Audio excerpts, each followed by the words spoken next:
बसायचंय आणि काहीतरी खाऊन घ्या. काय झालं? काय नाही, काळजी करत बसले होते एकट्या रूम मध्ये. ब्रेकफास्ट पण नाही केला. का? इथे यावंसच वाटत नव्हतं. हो, पण कशामुळे? ईशा नाहीये ना, आणि विक्रांत सुद्धा घरी आले नाहीत कालपासून. या आय न्यू इट. ते दोघे या घरात नाहीत म्हटल्यावर या घरात कोणीच नाही ना. म्हणजे हे घर तुमच्यासाठी रिकामा असेल आता. नाही जयदीप, बोलू दे मला. अरे आपण असून सुद्धा त्यांना घर रिकामा वाटतंय. आम्ही आहोत ना मॉम-इन-लॉ, आम्ही आहोत. तुम्ही नव्हता म्हणून जयदीपने त्याच्या ब्रेकफास्टला सुद्धा सुरुवात केली नव्हती. आणि तुम्हाला फक्त ब्रो-इन-लॉ आणि ईशा यांचीच काळजी. फक्त ते आले नाहीत म्हणून तुम्हाला खावंसं वाटत नाही. आमचं काय, आम्ही आहोत ना इथे. अगं तसं नाहीये. नाही मॉम-इन-लॉ, असंच आहे. नाहीतर आमचा विचार करून तुम्ही ब्रेकफास्ट करायला आला असता. सोनिया वेट. अगं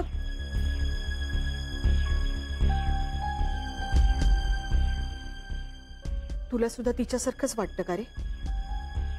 नाही आहे सर, यू डोंट वरी. तुम्ही आधी खाऊन घ्या, काहीतरी घ्या. ती सुद्धा ब्रेकफास्ट अर्धवट टाकून गेली. तुम्ही काळजी नका करू आई सर, मी बोलेन तिच्याशी. तुम्ही खाऊन घ्या प्लीज.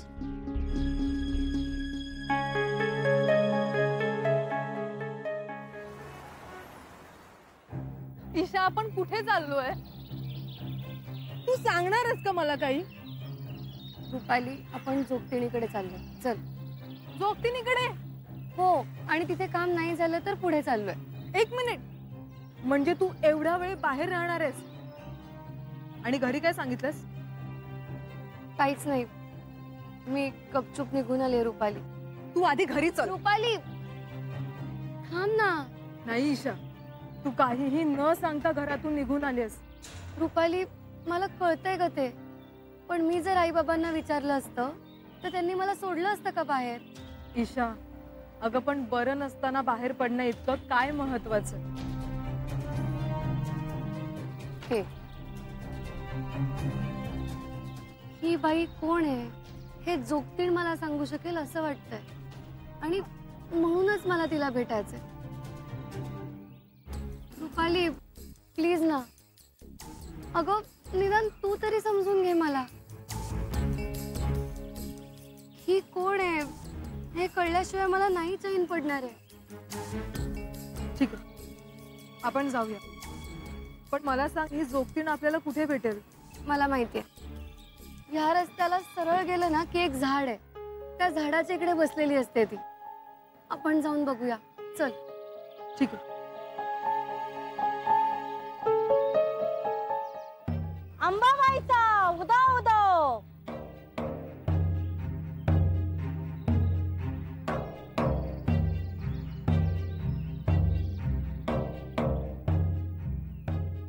काय ग पोरी, तू इथं?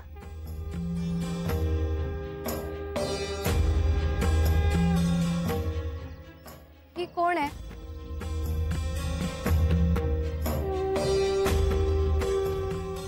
मला काय माहित? अगं तू मला परातीत बघायला सांगितलंस ना, तेव्हा मला हाच चेहरा दिसला. तू ओळखतेस का हिला? पोरी, मी कशी ओळखन ग? का? देवी आईला जर हा चेहरा मला दाखवायचा असता तर मला परातीत दिसला नसता का?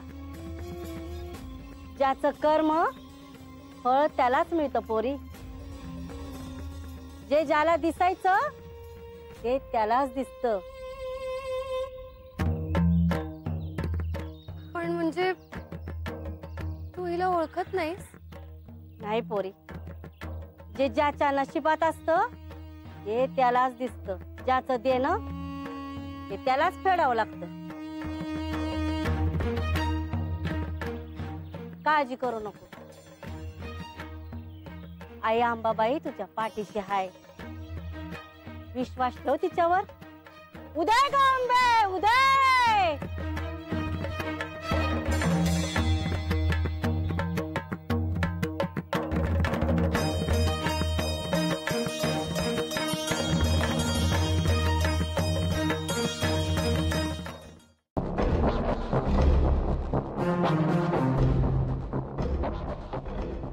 कोण आहे? नक्की ईशा वहिनीच आहेत ना? अहो मग दुसरं कोण असणार? हे गेले दुकानात. अच्छा. ईशा, ईशा बाळा. ऐका ना, तुम्ही ना ते पांघरून काढून बघा ना जरा. हा का? अहो झोप लागली आहे तिला चांगली, असू देत. नाही, तुम्ही काढून बघा ना पांघरून, एकदा ओढून बघा. काही काय बोलताय तुम्ही? अहो दुसरं कोणतरी आहे तिकडे, तुम्ही काढा ते पांघरून. दुसरं कोण असणार आहे? अहो ते उषा. अहो, कोण उषा? उषा कोण? काही बोलता का हो तुम्ही? नाही, माहित नाही. तुम्ही ना प्लीज काढून बघा ना जरा. काढा प्लीज.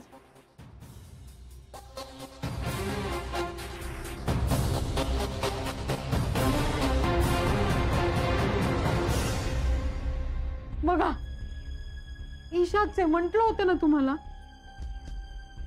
आई, ईशा, आई अगं पांघरून का काढलंस? हो यांनीच सांगितलं मला. झेंडे सर, तुम्ही? वहिनी तुम्ही इथं? मग मी आणखी कुठे असणार? तुम्ही तर तिकडे. तिकडे कुठे? नाही काही नाही. तुमची तब्येत बरी आहे का नाही ते बघायला आलो होतो. हो म्हणजे तशी बरी आहे, फक्त मध्ये मध्ये थंडी वाजते. काळजी घ्या हा वहिनी. तब्येतीची चौकशी करायला आलो होतो मी. येतो मी. थांबा, चहा कर. नाही नको. मी जरा गडबडीत आहे. काळजी घ्या हा वहिनी. काय असे काय? झेंडे सर, तुम्ही इथे? का? नाही, बऱ्याच दिवसांनी दिसताय ना, म्हणून विचारलं. तुम्हाला काय प्रॉब्लेम आहे का? नाही, प्रॉब्लेम नाहीये, पण ओके आहे ना सगळं?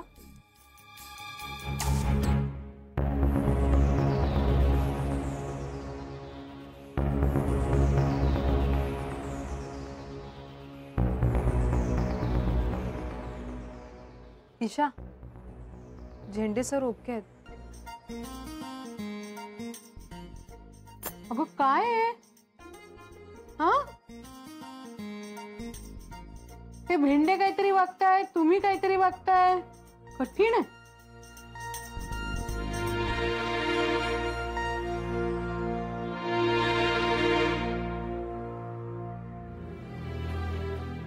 तू काय बोलला होतास रे? ईशा बाहेर आहे म्हणून? हो सर. बस. हो सर म्हणून सांगतो. ईशा तिथं तिच्या घरी आहे, झोपली आहे. काय साहेब, आई रक्ताची शपथ साहेब, ती एका जोगतिनीला भेटली आणि जालिंदर नावाच्या माणसाशी फोनवर बोलली. काय प्रूफ आहे? हो साहेब, तिचे कॉल रेकॉर्ड चेक करा, सगळं कन्फर्म होईल. हा ठीक आहे, ठेव फोन.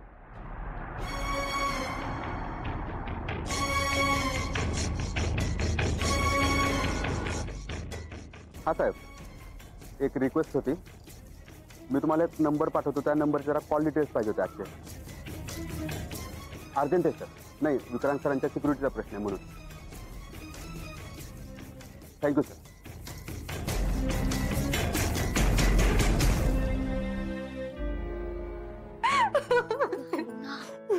सॉरी ईशा, पण बरं झालं ना आपण साडीच्या मागच्या बाजूने पटपट पळत वरती आलो होते.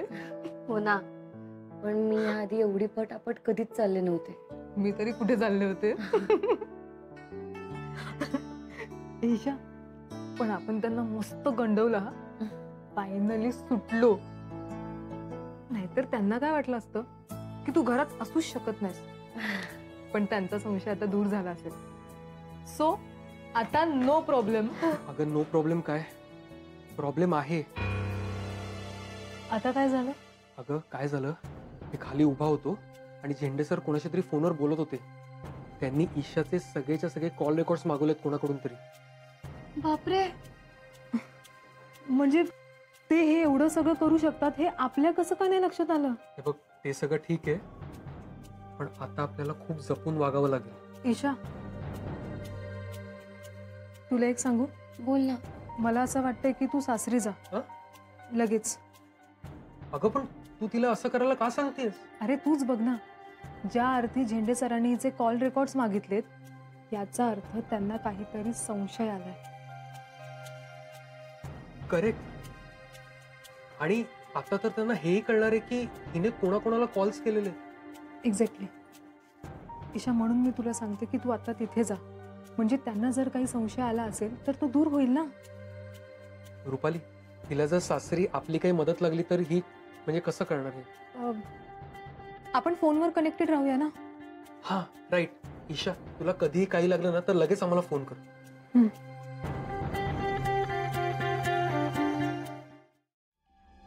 कोण असो, कोणाचा आहे?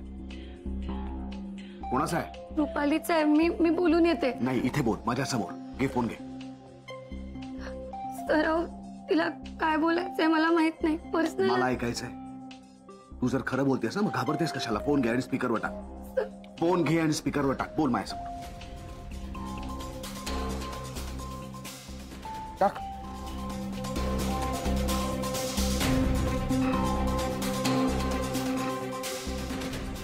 हॅलो. हॅलो. तिचा फोन स्पीकरवर आहे. हे तुम्हाला कसं कळलं? फालतू प्रश्न विचारू नकोस. विक्रांत तिच्या बाजूला असण्याची शक्यता आहे. मी सांगितलंय तेच बोल. Okay. Hello Rupali. Hello Isha, कुठे आहेस तू? मी घरी आहे. गुड. पोहोचलीस ना नीट? अगं मग मला कळवायचं नाही का ठरल्याप्रमाणे? ठरल्याप्रमाणे म्हणजे? अगं अशी काय करतेस तू? आपलं ठरलं नव्हतं का तू घरी गेल्यानंतर विक्रांत सरांशी बोलणार आणि मग मला फोन करून सगळं सांगणार, अशी बोलली होतीस ना मला? काय? अगं अशी काय करतेस? आपला प्लॅन झालाय ना. आपला प्लॅन ठरला होता ना. तू इथून गेल्यावरती विक्रांत सरांना सगळं सांगणार हे असं ठरलं होतं ना. मग बोललीस का सरांशी? नाही बोलले. काय? अगं तू जरा वेडी आहेस का? तू अजून बोलली नाहीयेस सरांशी? रुपाली, ईशा, अगं आपण जेव्हा इतकी मोठी रिस्क घेतो तेव्हा ते सगळं विक्रांत सरांना माहिती असायला पाहिजे ना. घाबरून कसं चालेल? हो हो. अगं असं काय करतेस तू? मला ना तुझं काही कळतच नाहीये. तुला आठवतं ना आपला काय प्लॅन ठरला होता ते? का तोही विसरलीस? हो हो. नाही. Okay okay. अगं किती नर्वस झालीस तू. बरं ठीक आहे, ऐक. आपलं काय ठरलं होतं की आज रात्री 8 वाजता बोरिवली नॅशनल पार्क जवळ जालिंदरला बोलवायचं आणि ते सगळं विक्रांत सरांना सांगायचं. म्हणजे विक्रांत सर तिकडे जातील आणि त्याला पकडतील. राईट? हाच प्लॅन होता ना आपला? हो, हाच प्लॅन होता.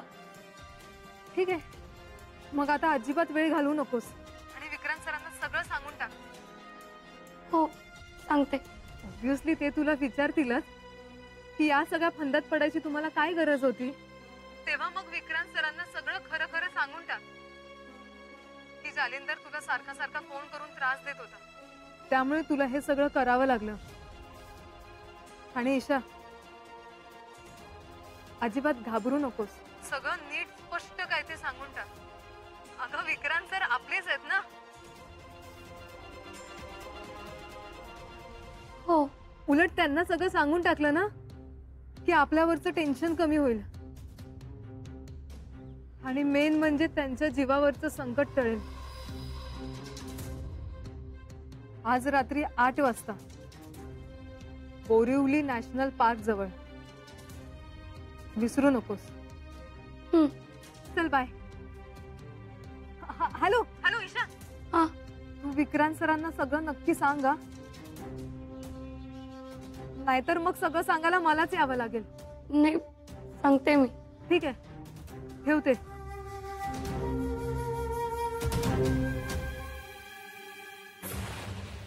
काय सगळं ईशा? हे सगळं खरं आहे? हो सर. पण मग बोलली का नाहीस तू मला? इतका वेळ आपण एकमेकांशी बोलतोय ना. सर, मी ते मी सांगणारच होते तुम्हाला, पण मला खूप भीती वाटली सर. म्हणजे जालिंदरची आणि तुम्ही काय म्हणाल या सगळ्याची, आणि मग तुम्ही म्हणालात की मी विश्वासघात केलाय म्हणून. कशी आहेस तू ईशा?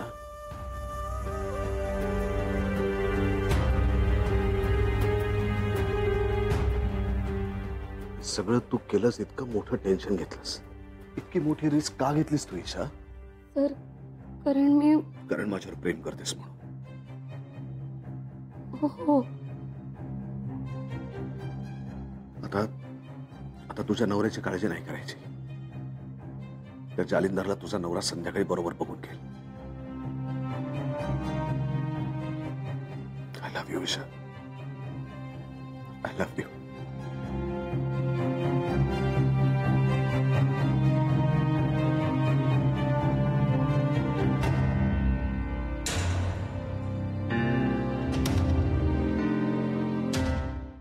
आणि तुझा नवरा सुरक्षित आहे.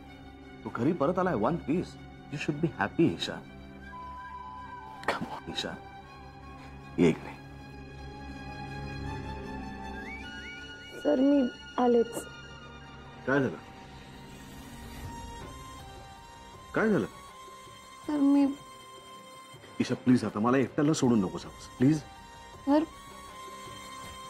ईशा, त्या नराधमाशी 2 हात करून आलोय मी. काही वेळ बस माझ्याजवळ, बोल माझ्याशी. सर मी आलेच. ईशा,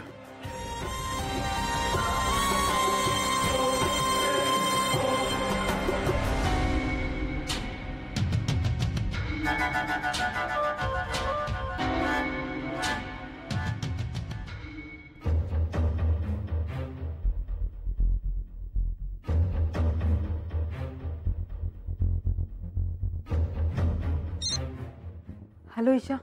हॅलो रुपाली. काय झालं? विक्रांत सर आले घरी परत? हो ते आलेत. ओके. काय झालं असेल ग तिथे?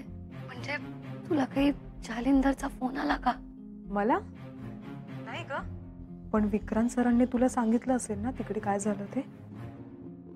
रुपाली, सर मला म्हणाले की त्यांनी जालिंदरला पोलिसांच्या हवाली केलंय. पोलिसांच्या हवाली? म्हणजे जालिंदर परत जेलमध्ये? काही सांगता येत नाही रुपाली. तसं नसूही शकतं, काहीतरी वेगळंच घडलेलं असू शकतं. एक मिनिट ईशा, म्हणजे तुला नक्की काय म्हणायचंय? गजा पाटीलच्या बाबतीत सुद्धा सर असंच म्हणले होते. पण आपल्याला कळलं ना की नेक्स्ट डे त्याला बेल मिळाली आणि तो मेला. मेला? म्हणजे तुला असं वाटतंय की जालिंदर सुद्धा? काही सांगू नाही शकत रुपाली. काय माहिती काय झालं असेल. रुपाली,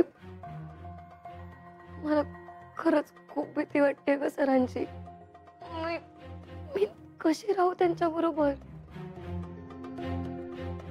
आणि मुळात सर असं काहीतरी वागू शकतात यावर कसा विश्वास ठेवू मी?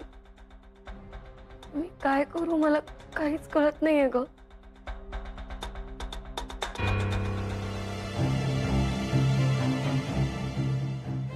हॅलो ईशा.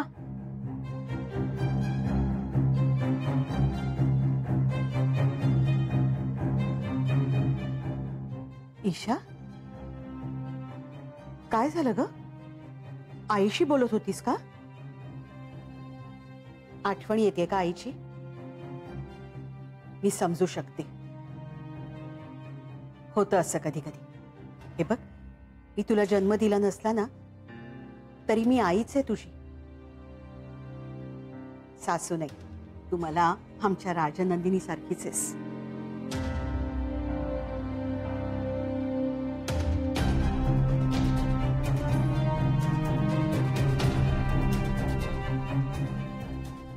जा, रडू नकोस. लग्नानंतर होतं असं कधी कधी. आणि विक्रांतना भेटलीस ना की छान वाटेल तुला. विसरशील सगळं. ते वाट बघत असतील तुझी. जा. आई साहेब, एक विचारू? हा, विचार. नाही म्हणजे मी आज तुमच्या खोलीत झोपलं तर चालेल? चालेल, हरकत नाही. चल.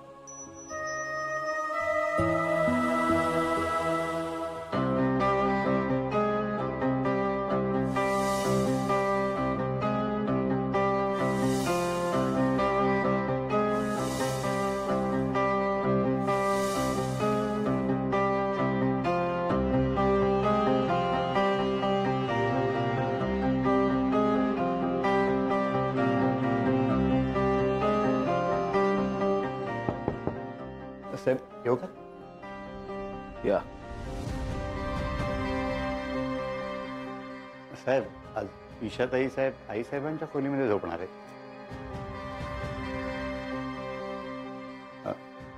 तुम्हाला काही हवंय का? नकोय. येतो.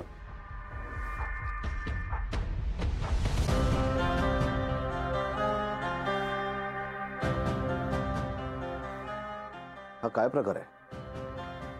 ईशा अशी का वागते? तिला कसला संशय तर आलेला नाही? जालिंदरनं काही सांगितलं नाही ना? कुठल्याही कारणानं तिचा माझ्यावरचा विश्वास जर का उडाला असेल तर मला तो काहीही करून परत मिळवायला हवा.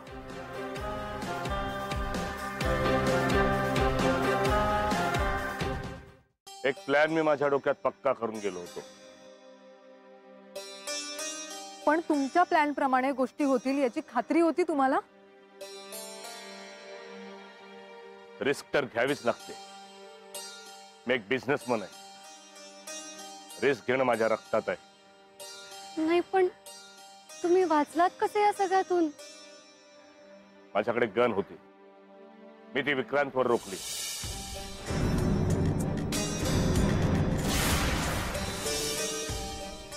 तुम्ही सरांवर गोळ्या झाडणार होतात? अर्थात. म्हणजे तुम्ही सरांना ठार मारून टाकणार होतात? ईशा,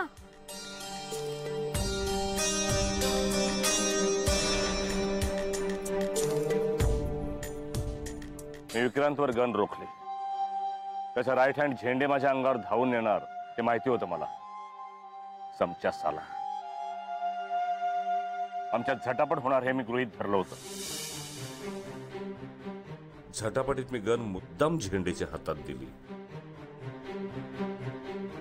आणि ती विक्रांतला दिली. विक्रांतने ती माझ्यावर रोखली.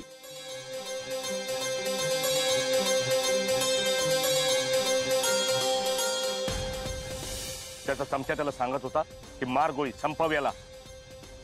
पण विक्रांतने मला पळून जाण्याची संधी दिली. जा पळ पळ. विक्रांत, तुला शेवटचा चान्स देतोय. तुझं नशीब आजमावण्याचा. पळ.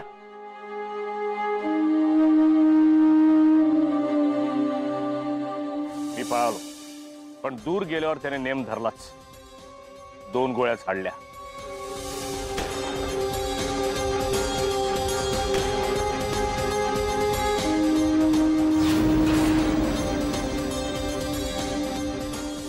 आता माझा प्लॅन आहे का? माझ्या गन मधल्या गोळ्या नकली होत्या. विक्रांतने माझ्यावर गोळी झाडली तरी मला काही होणार नाही हे माहिती होतं मला. म्हणून त्याने गोळी झाडतात मी जरा दूर जाऊन पडलो. त्या दोघांनी मला पाहिलं. पडताना माझ्या खिशातलं लाल रंगाचं पाणी मी तिथं सांडलं.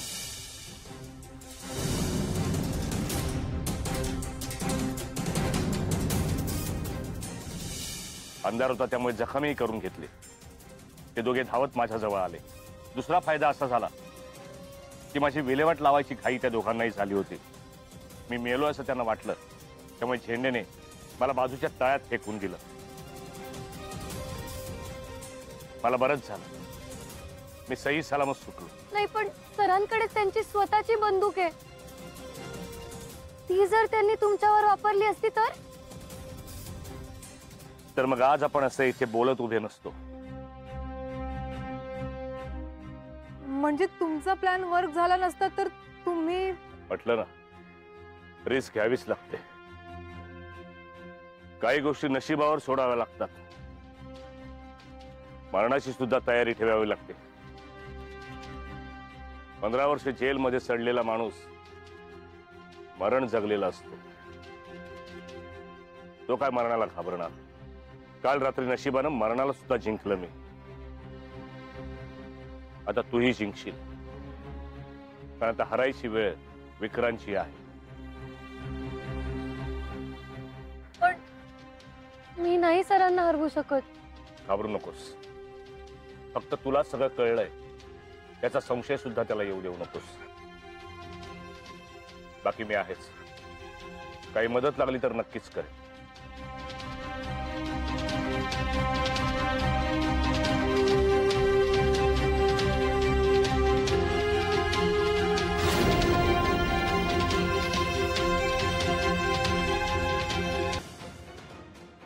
जालिंदर आता पकडला गेला, त्याचा त्रास संपला ईशा.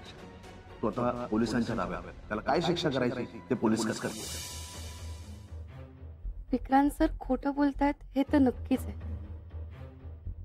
मी त्यांचा चेहरा जगासमोर आणेन. जगासमोर आणशील, पण पण तुला त्यातून काय मिळणार आहे? पुढे काय? त्यांनी गजा पाटीलला मारलं, त्यांनी जालिंदरला मारायचा प्रयत्न केला. इतके घातकी कसे होऊ शकतात सर? हे सत्य तू जगासमोर घेऊन आलीस तर तुझं काय होईल? पण सत्य समोर यायलाच हवं ना. जे चूक आहे, जे अयोग्य आहे ते लोकांना कळायला नको का? मला नक्की काय हवंय? मला सांग, तुझ्या नजरेमध्ये पूर्वीसारखं प्रेम का नाही आहे ग?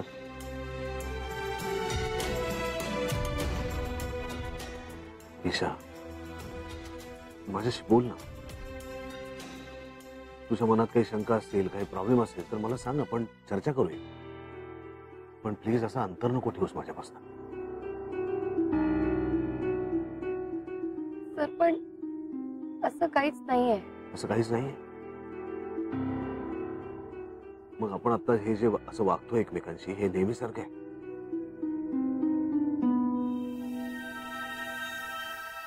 जेवढ्याच तेवढं उत्तर देतेस तुम्हाला, आणि ते सुद्धा हे असं नाहीये किंवा ते तसं नाहीये, इतकंच. काय काय झालं ईशा? बोल. मला सांग, तुझ्या मनात माझ्याविषयी कोणी काही भरवलंय का ईशा? आता तूही जिंकशील, कारण आता हरायची वेळ विक्रांतची आहे. फक्त तुला सगळं कळलंय याचा संशय सुद्धा त्याला येऊ नकोस.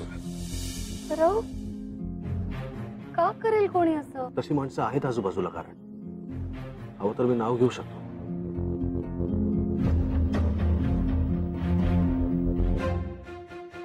जालिंदर,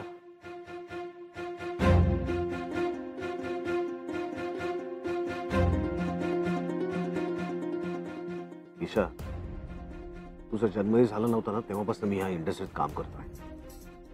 तुला कोण कशा पद्धतीने त्रास देऊ शकतं, कशा प्रकारचा त्रास देऊ शकतं हे मला चांगलं माहिती आहे. सांग, जालिंदरनी तुला माझ्याबद्दल काही खोटं नाटं सांगितलंय का? ते तो गेल्या अनेक दिवसापासून तुझ्या पाठीमागे होता. ईशा, जालिंदर हा चांगला माणूस नाहीये, तो वाईट आहे. आणि तू खूप भोळी आहेस ईशा. तो तुला सहज गंडू शकतो. खरं तर तुम्हीच केलंय. काय काय म्हणालीस?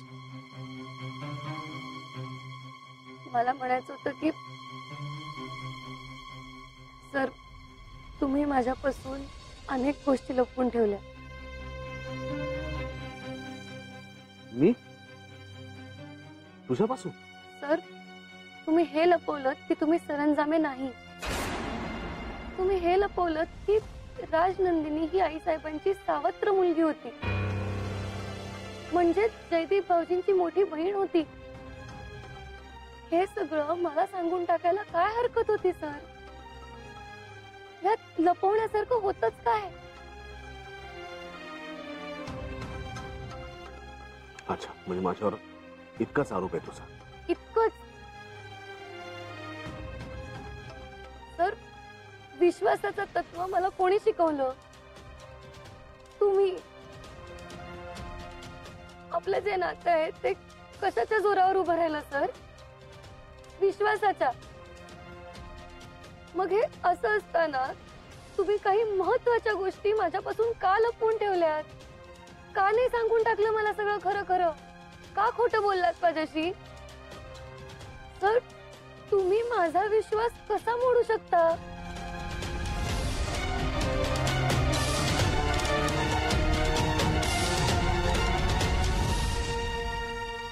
सर, आणि अजूनही बऱ्याच अशा गोष्टी आहेत ज्या तुम्ही माझ्यापासून लपवून ठेवल्यात. जोपर्यंत आपल्यात माझ्यापासून लपवून ठेवलेली गुपित आहेत ना सर, तोपर्यंत मी तुमच्यावर कसा विश्वास ठेवू? सांगा ना, कसा विश्वास ठेवू मी तुमच्यावर सर?